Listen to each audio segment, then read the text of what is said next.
কি হলো? দাঁড়িয়ে আছো কেন? বাকিরা কোথায় বাড়ির? আরে তুমি দাঁড়িয়ে আছো কেন? চেঞ্জ করে নাও।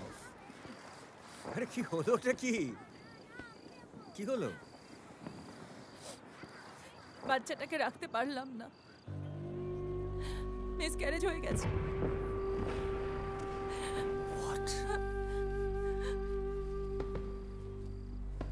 কেন আমাকে বলনি কেন? কাকে বলবো? তুমি একটা ফোন করে বলতে পারতে।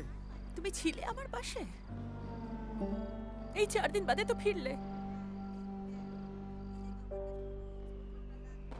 এই 2 মাসে আমি আমার খোঁজ নিয়েছো একবার আমার কি হয়েছে? তুমি জানো দিবা যে পুজোর সময় আমাদের কি চায়? এই 2 মাসেই তো আমাদের মেন রোজগার। 27টা ওয়াক ছিল এই মাসে আমাদের। তাহলে বাচ্চা চেয়েছিলে কেন? বাচ্চার সমস্ত দায়িত্ব কি আমার?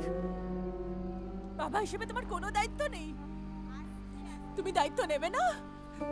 আমায় ফেলে চলে যাবে? আমি জানতাম যে বাড়িতে মা আছে, বাকি সবাই আছে তোমাকে দেখার জন্য। ও, বাড়ির সবাই আর তুমি এক? একটু বোঝার চেষ্টা করো Dipa. I had a difficult pregnancy. তুমি জানতে আমাকে ডাক্তার রেস্ট নিতে বলেছে। আমার ব্লিডিং হচ্ছিল। Sorry, I am sorry. আমি জানতাম যে তুমি ছুটি নিয়ে যত্নে আছো, রেস্ট। আমি খুব যত্নে ছিলাম, খুব যত্নে। তোমার মা কাউকে জানতেই দেয়নি যে আমি প্রেগনেন্ট।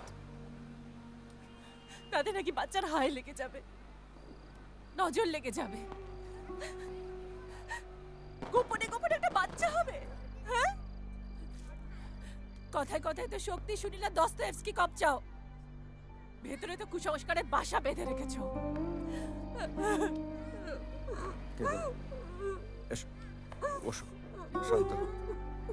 শান্ত হো, মাথা ঠান্ডা করো প্লিজ। আমার বাচ্চাটা নষ্ট হয়ে গেল আমার বাচ্চাটা, কিন্তু তাও কোনো আতিথ্যতার কম হয়নি।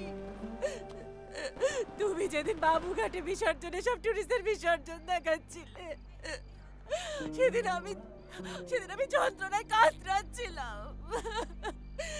তোমার মা বলেছিলেন নতুন বউ বিজয়ের পর সব আত্মীয়দের বাড়িতে না গেলে ওনারা মাইন্ড করবেন।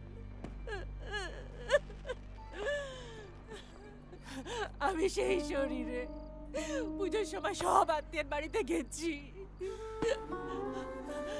বেহালা, ডোমজুর, শালকিয়া, বড়নগর, সেখানে সবার বাড়িতে গিয়ে নিচু হয়ে প্রণাম করেছি। আমার পেটে লাগছিল জান, রক্ত পড়ছিল।